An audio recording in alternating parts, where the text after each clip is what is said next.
Good morning students. देखिए हमने discuss कर लिया था एरर्स के अंदर कि हमारा एरर कैसे प्रोपेगेट करता है।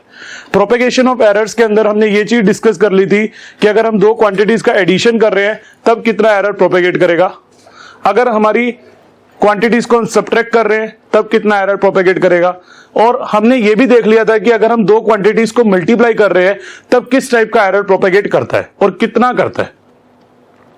अब हमारे पास नेक्स्ट आता है जिसको हम क्या बोलते हैं प्रोपेगेशन ऑफ एरर में, that is the division of the quantities. Division of quantities.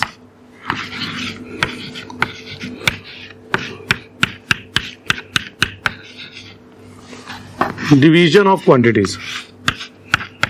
देखो अगर हम किन्हीं दो क्वांटिटीज का डिवीजन करते हैं तब किस टाइप का एरर प्रोपेगेट करता है और कितना एरर प्रोपेगेट करेगा, हम ये आज पता करना चाहते हैं। अभी देखो मान लो मेरे पास है z is equal to a by b, तो मैं इसको कैसे लिख सकता हूं, z को लिख सकता हूं z plus minus delta z, a को लिख सकता हूं a plus minus delta a, और b को मैं लिख सकता हूं b plus minus delta B.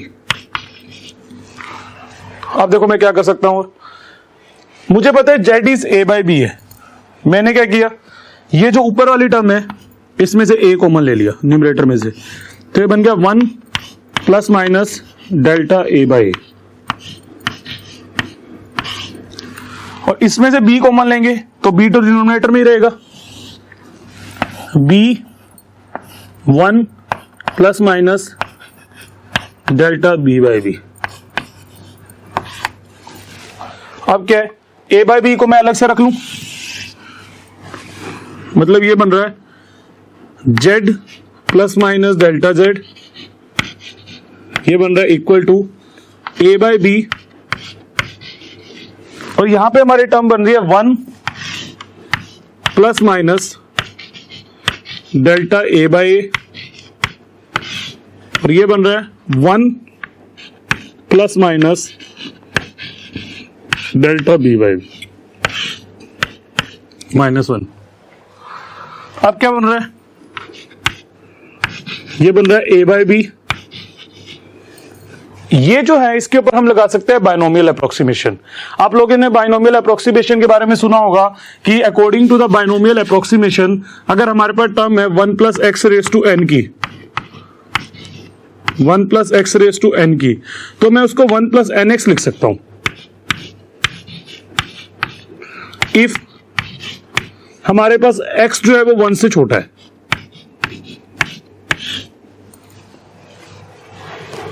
तो सेम इसके साथ है 1 plus x raise to n है, तो उसको 1 प्लस एन एक्स लिख सकता हूं। a बाय बी को z लिख दूं, लिख सकते हैं, तो z ये बन रहा है 1 plus minus delta a by 1 plus minus delta b by b। इसको मैं कैसे लिख सकता हूं, इसको मैं लिख सकता हूं 1 plus minus delta a by a, और ये क्या बन रहा है, ये बन रहा है 1 minus plus delta b by b। वो 1 आगे आएगा ना, 1 plus x raise to n की 1 प्लस एन एक्स बन जाती है, सेम थिंग है, एन आगे आ जाएगा डेल्टा b बाय b। अब इसको मल्टीप्लाई करो, मल्टीप्लाई करेंगे देखो टर्म क्या आ रही है 1 plus minus delta a by a, फिर आ रही है minus plus delta b by b, फिर आ रही है प्लस माइनस लिख लेता मान लो मैं delta a by a delta b by b।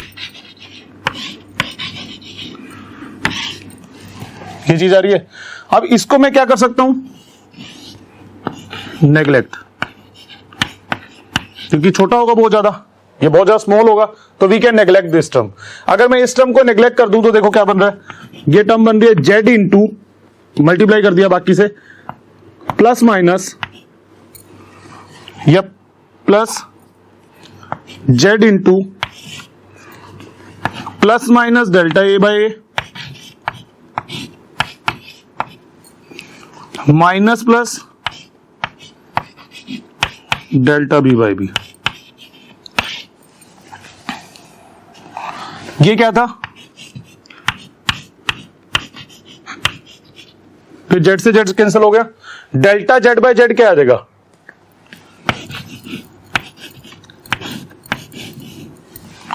इसकी वैल्यू बनेगी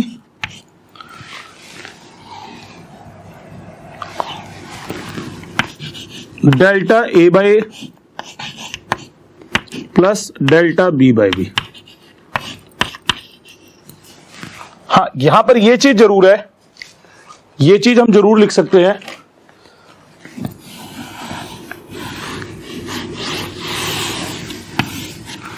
कि इसके अंदर जो हमारे पास डेल्टा जेड बाय जेड है, it is the maximum error, relative error propagate. Delta z by z को मैं क्या लिख सकता हूं, यहां लिख रहा हूं maximum relative error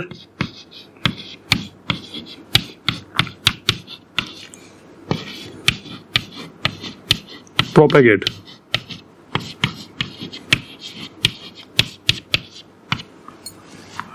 maximum relative error propagate delta z by z. हाँ जी, समझ आया सबको? तो इस तरीके से हम इसको अटेम्प्ट कर सकते हैं। That is the division of quantities.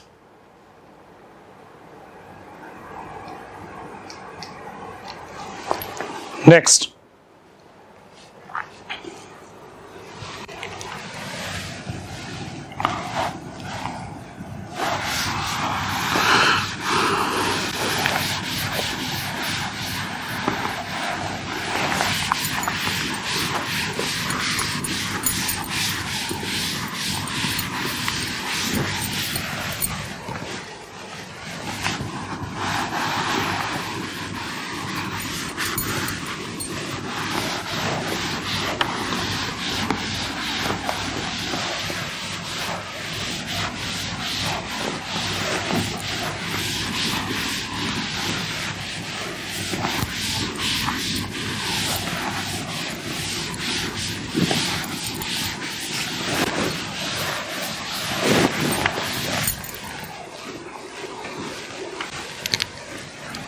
Next is power of quantities.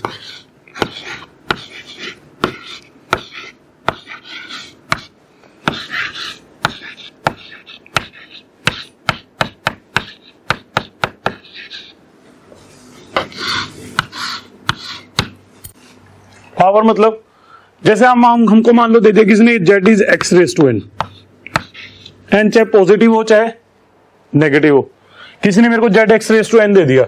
देखो मैं इसको कैसे लिख सकता हूं, क्या मैं इसको ऐसे लिख सकता हूं, z is x into x up to n times.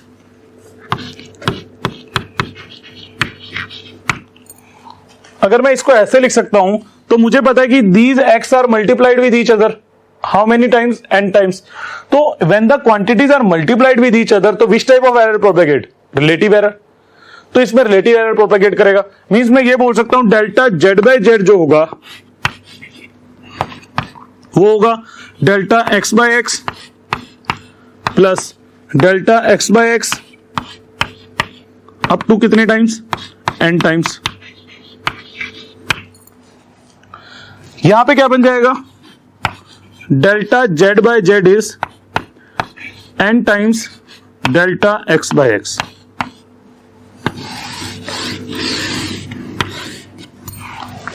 सबसे बड़ी जो इंपॉर्टेंट चीज है यहां पर हमारा डेल्टा जेड बाय जेड क्या है, डेल्टा जेड बाय जेड जो होगा यहां पर भी क्या होगा, मैक्सिमम रिलेटिव एरर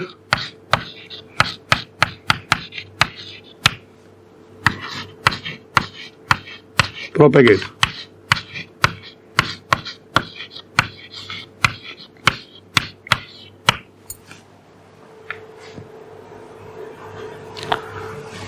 हम इसको ऐसे भी दिखा सकते हैं कि डेल्टा जेड परसेंटेज वो भी n times delta x percentage होगा।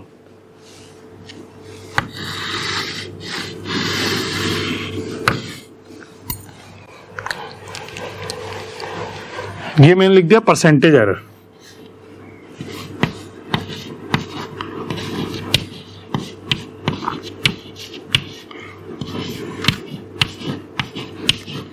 Percentage error. यहां पर n चाहे पॉजिटिव हो चाहे negative, but we will take only magnitude of n। n is taken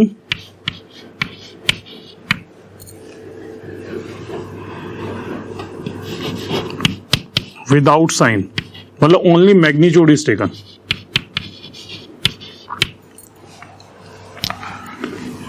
clear है?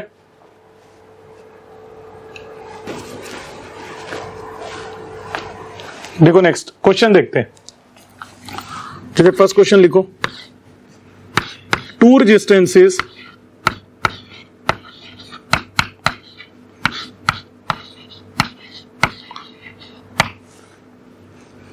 R1 is equal to 2 plus minus 0.2 ohm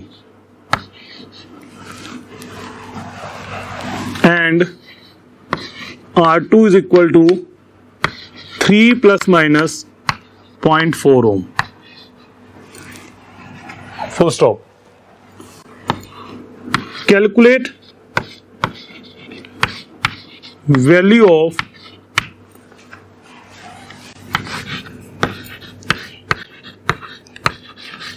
equivalent resistance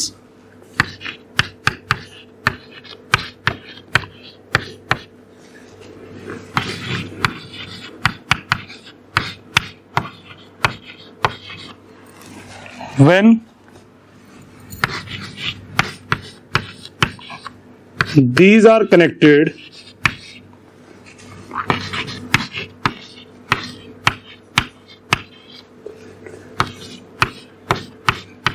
in series।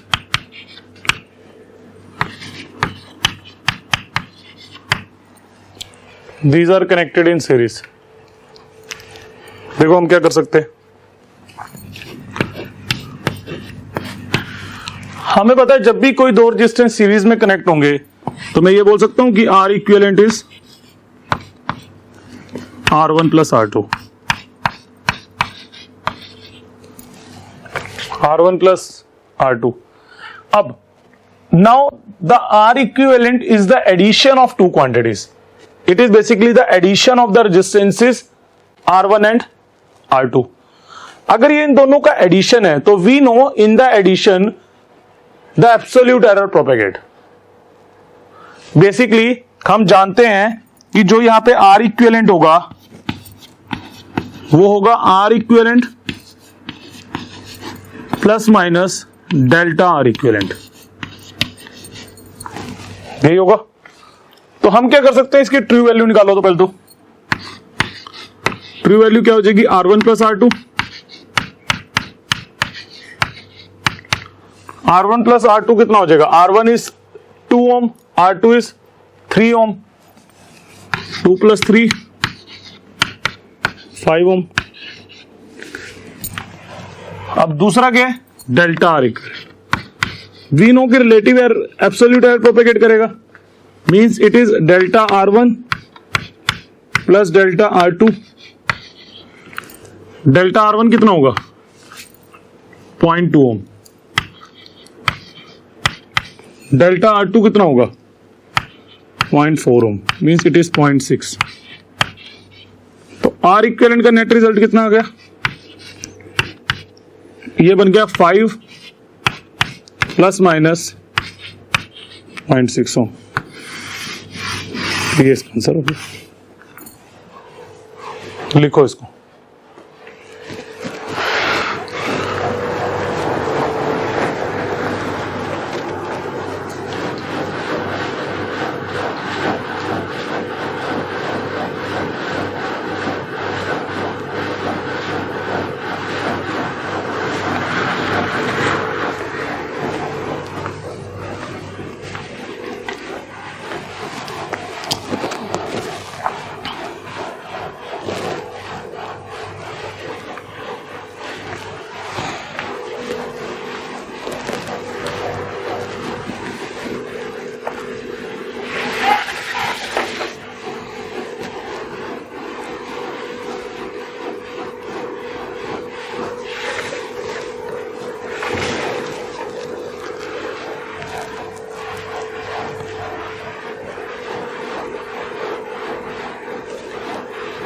हो गया, चलो अगला क्वेश्चन लिखो।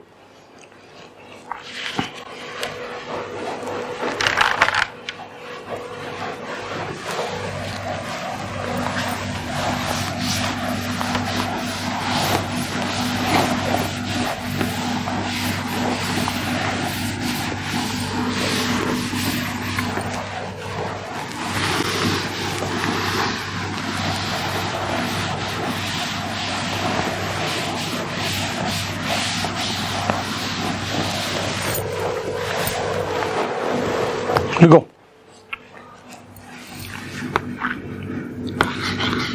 Calculate amount of charge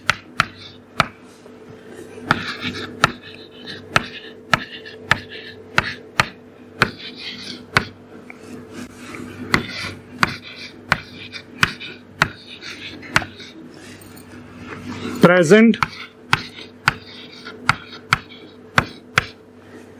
on a capacitor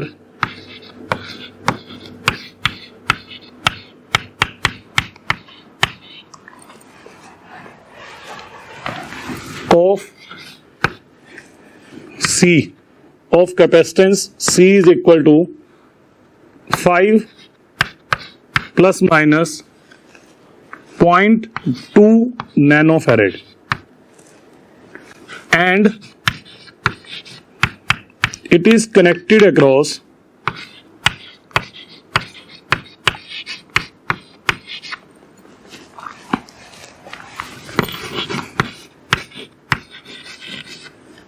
voltage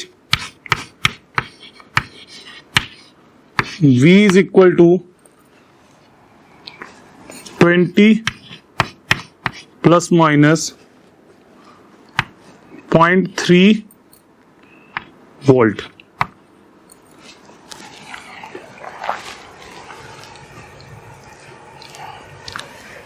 If हम Q कैसे लिख सकते हैं? Q is equal to CV। अगर Q किसके इक्वल है? CV के इक्वल। देखो अब इसका सॉल्यूशन क्या बनेगा। हमें पता है कि Q इज CV है, मतलब charge is the multiplication of two quantities and if charge is the multiplication of two quantities तो मैं ये कह सकता हूं कि जो Q है the relative error will propagate in a Q, the relative error will propagate। मतलब मैं ये चीज लिख सकता हूं कि जो Q है, Q के लिए मैं ये लिख सकता हूं कि पहले तो जो Q होगा वो होगा Q plus minus delta Q। Q की ओरिजिनल वैल्यू निकालो पहले तो। Q की ओरिजिनल वैल्यू होगी C इंटू वी। C कितना है? 5 नैनोफैराड इंटू V कितना है?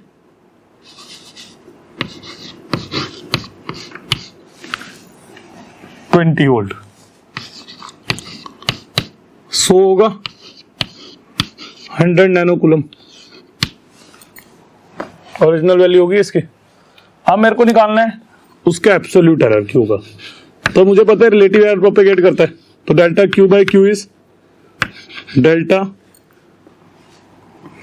C by C plus delta V by V। Delta C by C क्या होगा? डेल्टा C इज, यहां से देखो, delta C is 0.2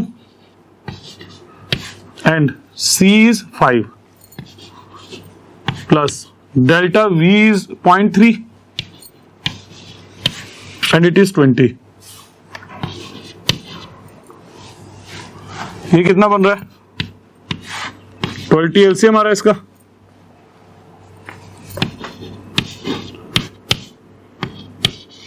point 11 by 20 बन रहा है।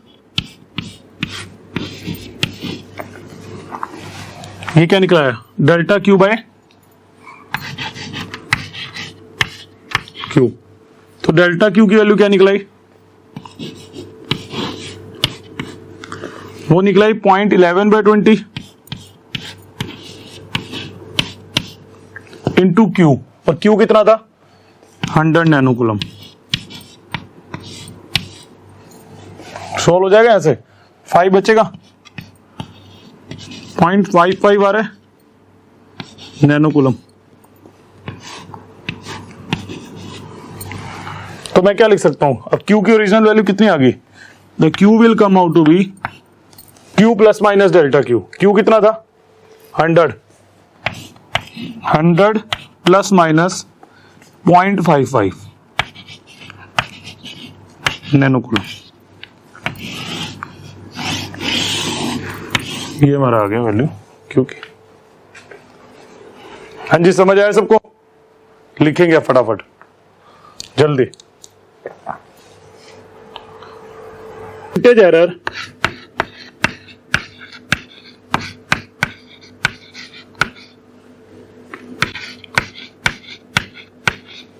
इन measurement of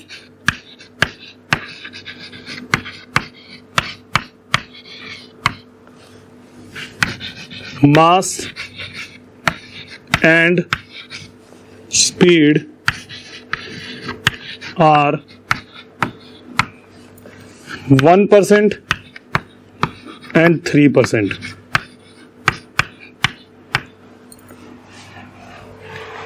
Calculate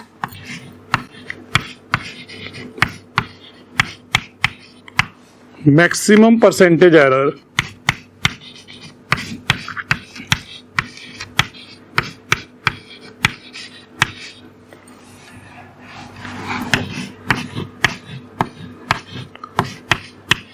possible in speed is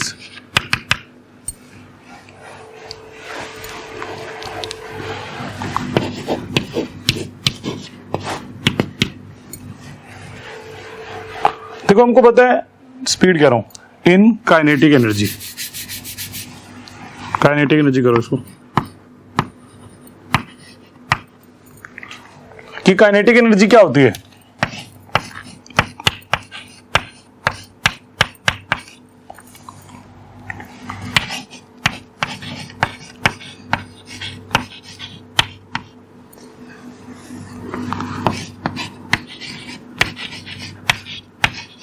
half m v square होती है। नाउ अगर kinetic energy half m v square है तो देखो मैं क्या कर सकता हूं, मैं ये कह सकता हूं kinetic energy is depending on two things, that is the mass and speed. हमको पता है max percentage error in measurement of mass is 1%, in measurement of speed is 3%। हमको निकालना है calculate maximum percentage error possible in kinetic energy. तो मैं देखो क्या कह सकता हूं, मैं ये कह सकता हूं डायरेक्टली कि delta of kinetic energy by kinetic energy मतलब relative error, it is equal to delta m by m plus it is v square. हमें पता है रिलेटिव एरर जब हम किसी पावर फंक्शन को लिखते हैं तो उसकी पावर आगे आ जाती है, तो it will become 2 times delta v by v. ये इन शॉर्ट में ये कह सकता हूं कि percentage error in kinetic energy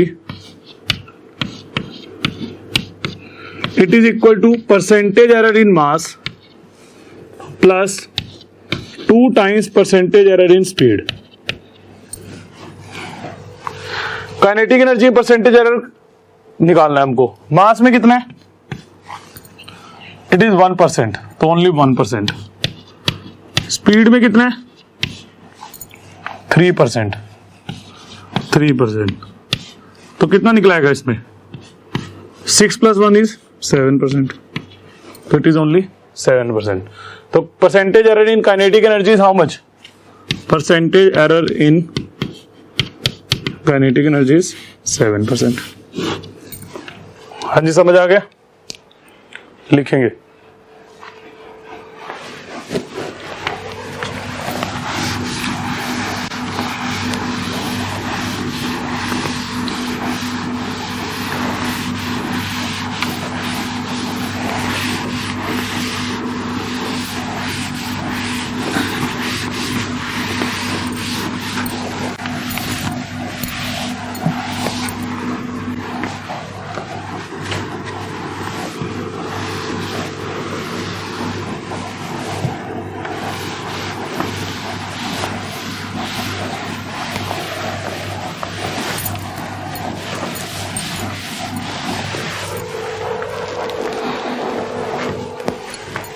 जैसे एक क्वेश्चन और देख लो,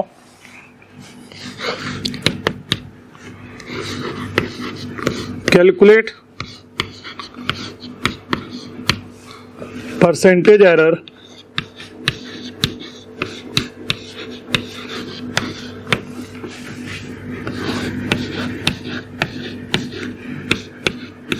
in measurement of P if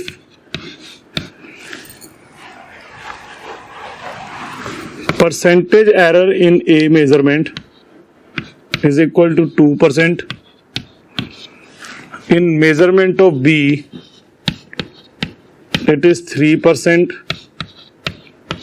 and in measurement of C it is 9%, 5%, let's suppose.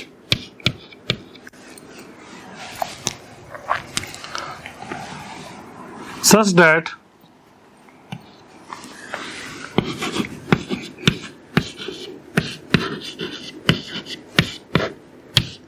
P is equal to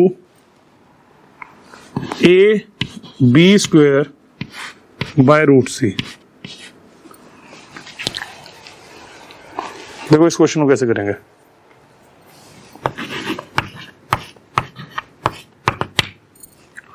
हमको पता चल गया कि P क्या है, a b square by root सी।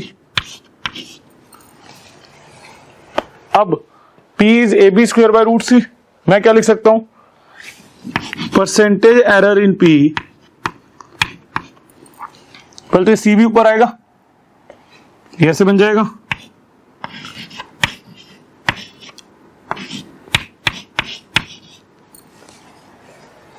क्या लिख सकता हूं मैं इसको, it is equal to percentage error in a plus 2 times percentage error in b. ये है माइनस में, लेकिन माइनस नहीं होता, वो ऑलवेज क्या हो जाता है, plus half times percentage error in C.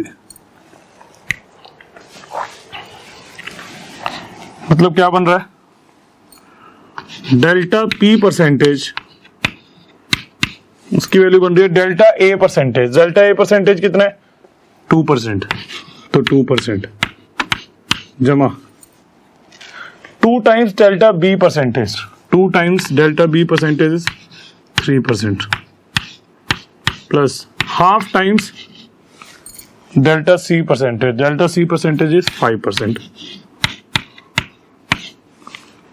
It is 2, 6 plus 2 is 8, plus it is 2.5. That is how much? 10.5%. The maximum percentage error possible in it is 10.5%. Clear है?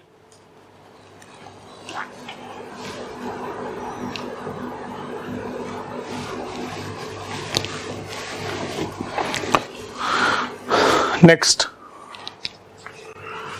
हम डिस्कस करेंगे द न्यू टॉपिक। ये हमारा error propagation के ऊपर था सब कुछ। हमने देखा कि जब एरर्स क्या होते हैं, it is basically the difference in the true value and the measured value.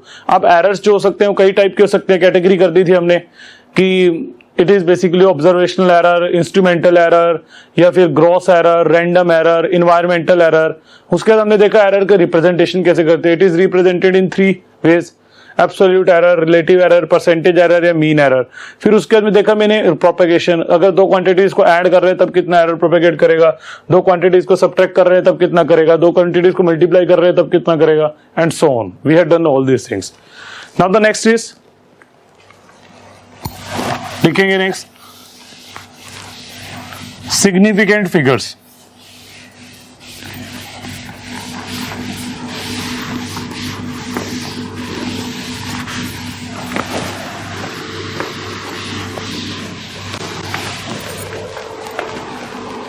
हमको पता लग गया कि जब हम किसी चीज का मेजरमेंट करते हैं तो उसमें कुछ ना कुछ एरर आता है। अब आगे हमने करना है सिग्निफिकेंट फिगर। सिग्निफिकेंट फिगर क्या होता है वो देखेंगे अब हम। देखो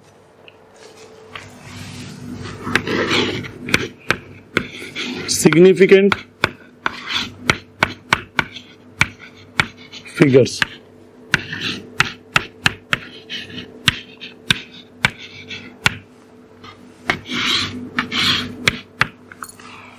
देखो हम सिग्निफिकेंट का मतलब खुद पता लग रहा है. Whenever we do some measurement, तो इन मेजरमेंट हमारे पास जो क्वांटिटी हम मेजर करके उसकी वैल्यू निकालते हैं, it is not in the single digit. It consists number of digits, which include number of zeros also, some non-zero things. But we don't know कि which one are significant, which one are important. तो कैसे पता चलेगा? उस चीज को हम देखना चाहते हैं कि कौन सा उसमें से significant है, कौन सा उसमें important है. लिखो significant digits. लिखो पहले इसके अंदर हम क्या करने वाले हैं. Significant digits और significant figure in a measurement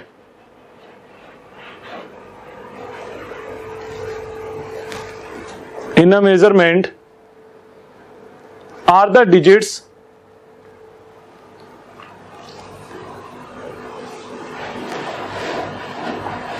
that is known या that are known with certainty, that are known with certainty, plus one that is uncertain, plus one that is uncertain, that is last digit, that is last digit. अब significant figures को निकालने का एक तरीका होता है कि कुछ रूल्स को फॉलो करना पड़ता है.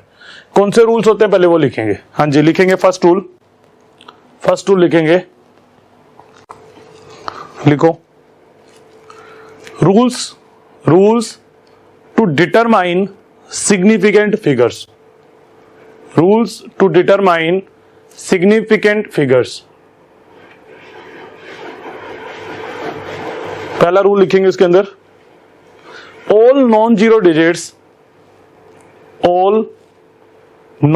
digits are significant. All non-zero digits are significant. अगला रूल लिखो, the number of zeros. हाँ जी, अगला रूल लिखेंगे, the number of zeros that lie between two non-zero numbers, the number of zeros that lie between two non-zero digits are always significant,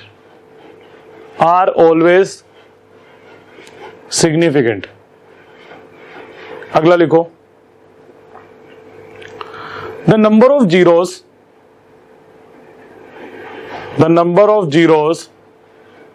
lies on the left side of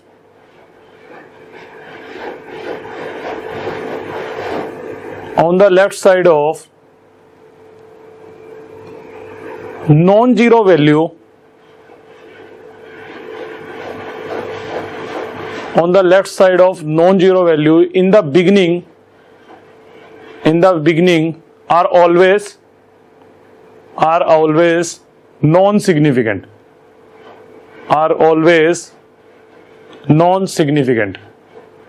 आगे लिखो, next. 3 हो चुके हैं हमारे. Next लिखो, if a number is less than 1, if a number is less than 1, then the zeros on the right of decimal point, and on the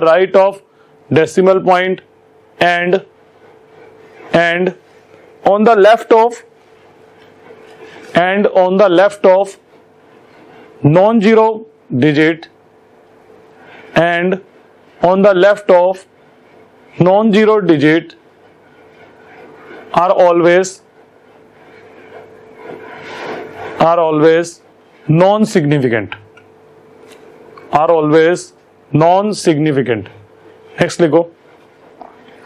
हाँ जी, next लिखेंगे, if number is greater than one, number is greater than 1, then number of trailing zeros, then trailing zeros की bracket में लिख दो and zeros are always non significant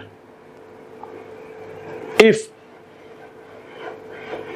unit is not given, if unit is not given। Next लिखो, if number is less than 1,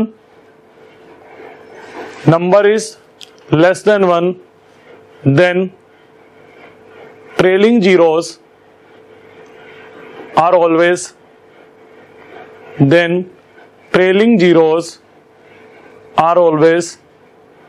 significant, then trailing zeros are always significant। तो हमने देखो 6 rule लिख लिए। पहला रूल क्या है, all the non zero digits are significant. Second क्या है, the zeros lying between two non zero digits are always significant. तीसरा रूल क्या है, the third one is if the zeros lie on the left side in the beginning of non zero zeros, it is always non-significant। Next, if a number is less than 1, then the zeros lies on the right of decimal point and on the left of non-zero number या non-zero digit are always non-significant। Next, the trailing zeros in a decimal point number are always significant। The trailing zeros in a number greater than 1 are always significant, non-significant if units is not given। देखो जैसे example लेके देखते हैं। Example, मान लो मैंने first example लिया 2.304। कितनी सिग्निफिकेंट फिगर्स है जी? हाँ जी बोलो बेटा, how many significant figures? There are 4 significant figures according to the rule number 1 and 2। 1 2 3 4। मैंने 2 लिया, 0.00230। इसमें कितनी सिग्निफिकेंट फिगर है? This zero is non significant, this is non significant, this is non significant, but this is significant figure, this is also and this is also according to the rule number 1 and this is according to the rule number, which rule number? Rule number 6। तो how many significant figures? 3 significant figures. Next, मान लो मैंने ले लिया 26400, unit कोई given नहीं है, तो when the unit is not given the trailing zeros in a number greater than 1 are always non significant. तो it is 264। How many significant figures? 3 significant figures. उसके बाद मान लो इसी एग्जांपल में मैंने दे दिया 26400 मीटर। अब ये सिग्निफिकेंट है सारी, तो how many significant are now? 5 significant figure.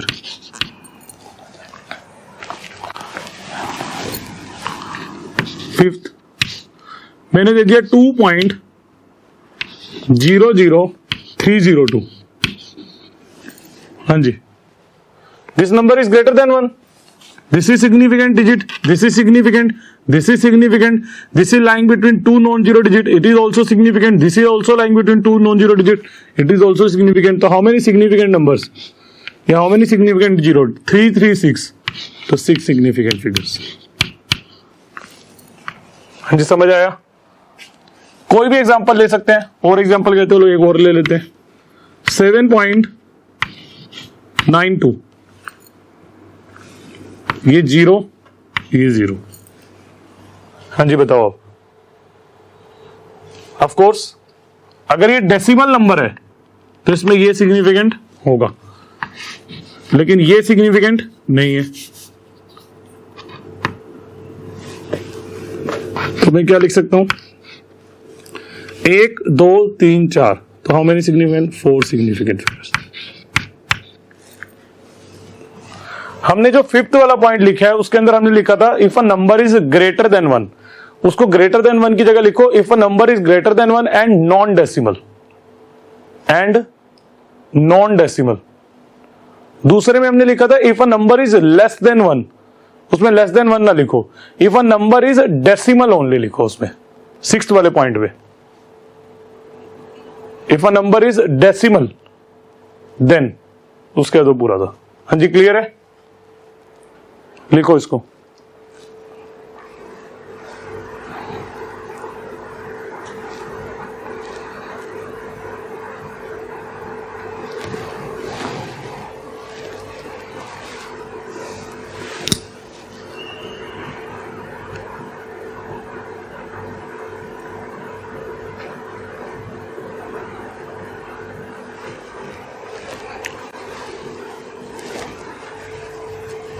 हाँ जी, एक पॉइंट और लिखो इसके नीचे,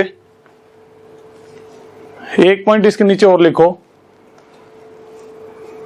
the number of significant figures, the number of significant figures remain unchanged with the change in units of given quantity, change in units of given quantity। जैसे मान लो मेरे पास 2 kg है,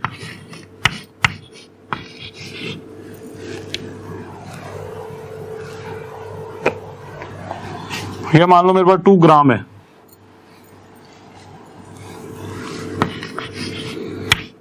इसको मैं 0.002 kg भी लिख सकता हूं, but still the significant figure is 1, here also the significant figure is 1। Clear है?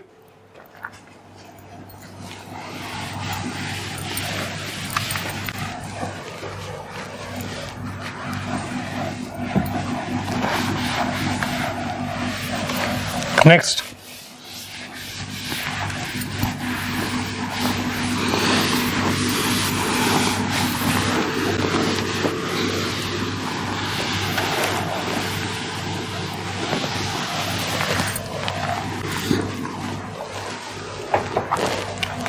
rules for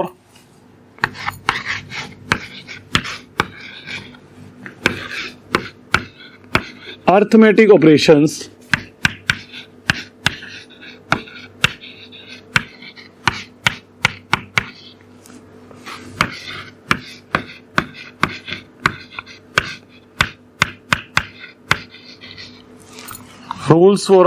operations in significant figure। Rules for arithmetic operation with significant figure या insignificant figure। देखो फर्स्ट रूल लिखो। हाँ जी, लिखेंगे first rule. In the addition or subtraction of two quantities, in the addition or subtraction of two quantities, comma, the decimal point in a result, the decimal point in a result, the decimal point in a result are या is used according to the quantity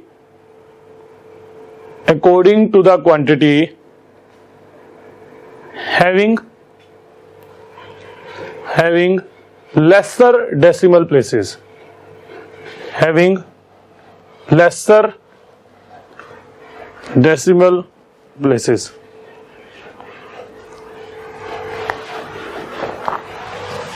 देखो, जैसे मान लो मैंने एक example लिया, मैं किसी को ऐड कर रहा हूं 2.3 प्लस 3.902। तो हमको लेसर के अकॉर्डिंग चलना है। We have to move on like a, जिसके अंदर हमारे पास सबसे कम है, कम इसमें है तो हमने आंसर भी उसी के फॉर्म में देना है, बाकी को हम राउंड ऑफ करेंगे आगे। 2.3 क्या बनेगा, 2 0 9 and 2 5 and 6।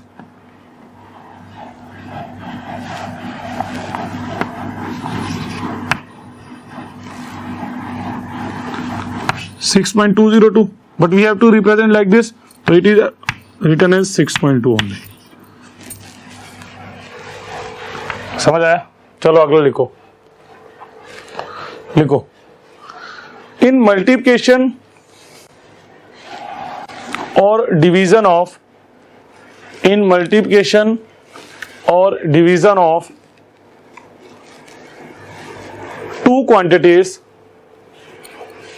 in multiplication or division of two quantities, the number of significant figures, the number of, in multiplication or division of two quantities, comma, the number of significant figures, the number of significant figures in a result is according to the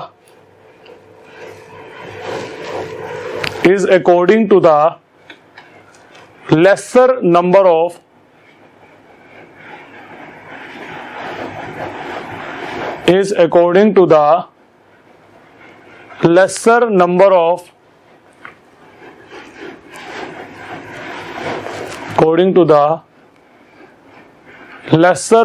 of significant figures is according to the lesser number of significant figures given in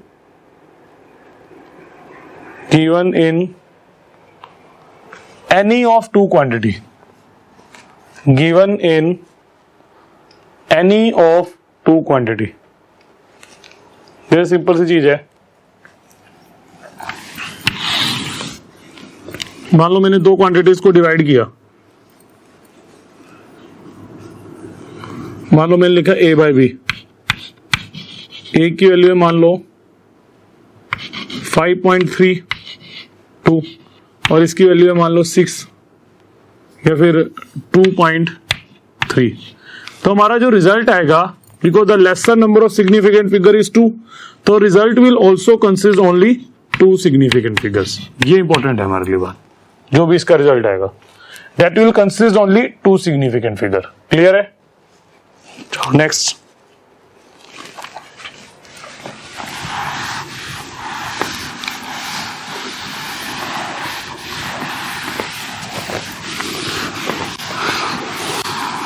the next is round of.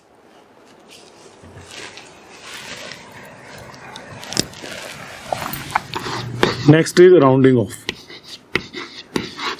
Rounding of,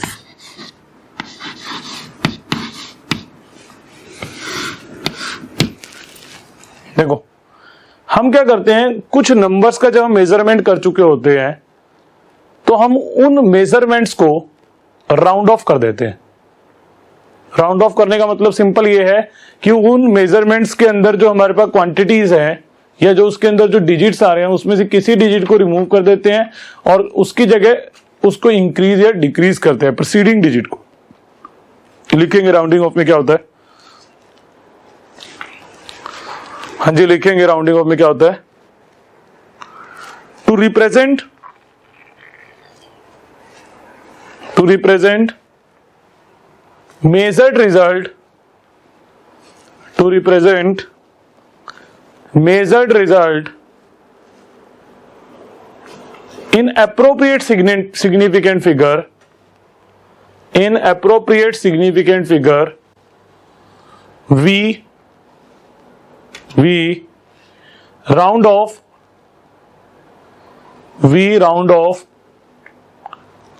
the measured quantity या to measured quantity.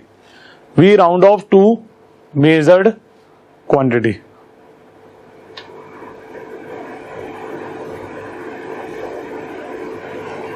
जैसे पहला लिखो, उसके अंदर rule क्या, rules क्या है, rules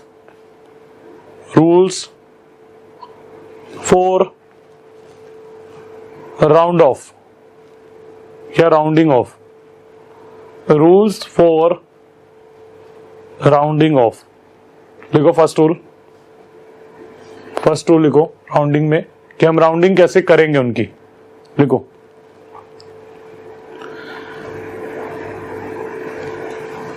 if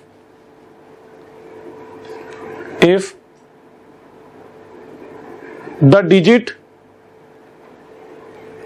two be round off या to be rounded off, if digit to be rounded off is more than 5, then preceding digit will increase by 1. Next लिखो, if rounded off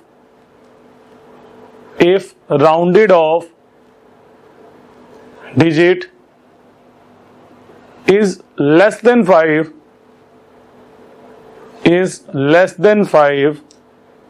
then preceding digit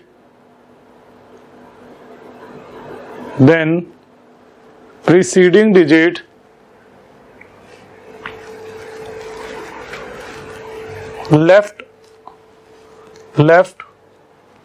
unchanged, then preceding digit left unchanged. Next लिखो, if digit to be rounded off is equal to 5, then preceding digit increase by 1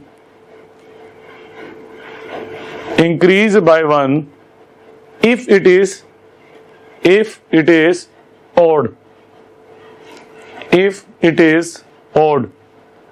and preceding digit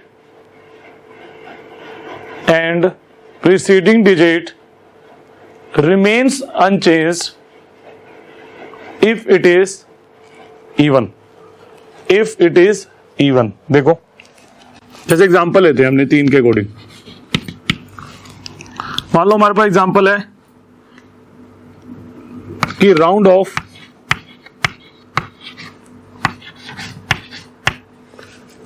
to given numbers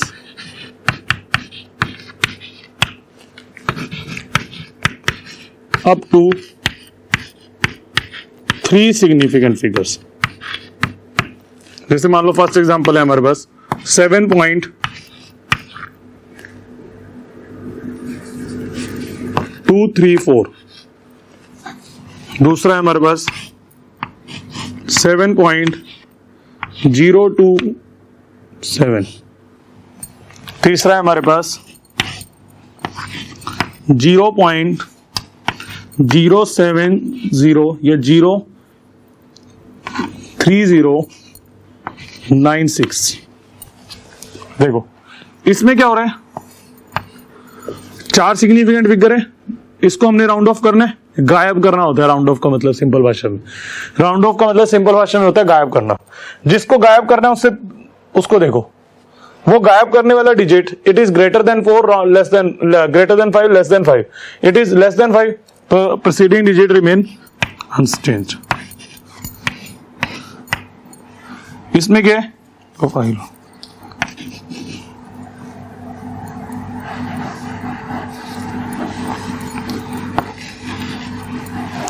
इसमें क्या है, इसमें हमारे पास जिसको हमने round of करना है, देयर आर 4 सिग्निफिकेंट फिगर्स, हमने इसको राउंड ऑफ करना है अब मेरे पास क्या है, इसको हमने राउंड ऑफ करना है, मतलब गायब करना है। किसको? 7 को। 7 इज ग्रेटर देन 5, तो उससे preceding digit will increase by 1, it will become 7.03। इसमें क्या है, हमने 3 सिग्निफिकेंट फिगर चाहिए। इसमें कितनी है? 1 2 3 4 है। इसको राउंड ऑफ करना है। नाउ जिसको हमने राउंड ऑफ करना है, गायब करना है, वो 5 है। अब 5 जो है उससे प्रीसीडिंग डिजिट क्या है? इवन है या ओड है? इवन है। अगर इवन है तो अनचेंज्ड रहेगी, तो इट मींस ये बनेगा 0.0308।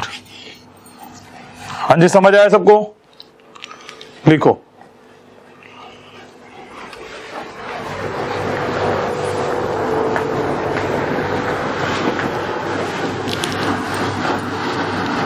हम अगली चीज पढ़ेंगे, that is order of magnitude. Order of magnitude. कई बार हमसे पूछ लिया जाता है कि कोई क्वांटिटी अगर दे रखी है, हमने उसकी कोई वैल्यू निकाली है, तो उसका ऑर्डर ऑफ मैग्नीट्यूड कितना है।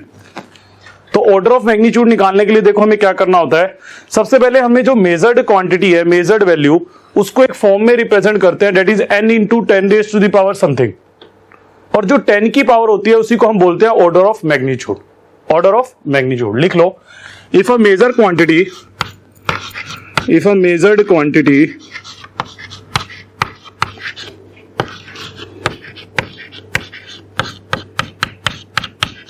is represented as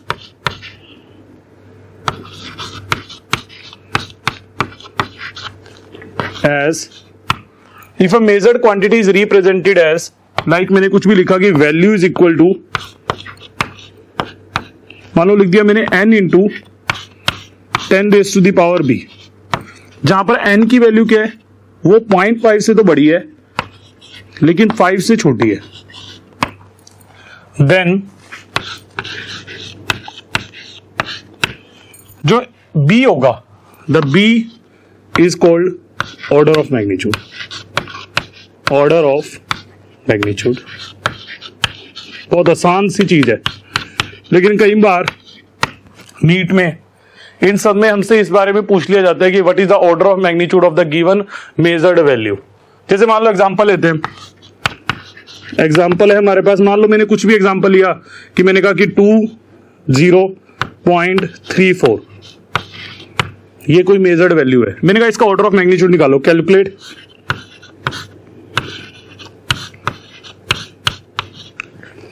order of magnitude,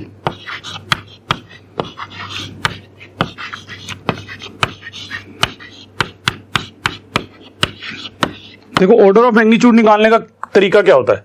इसको मैं इस तरीके से लिख सकता हूं कि it is 2.0348, it is 20 into 10 raise to the power 1।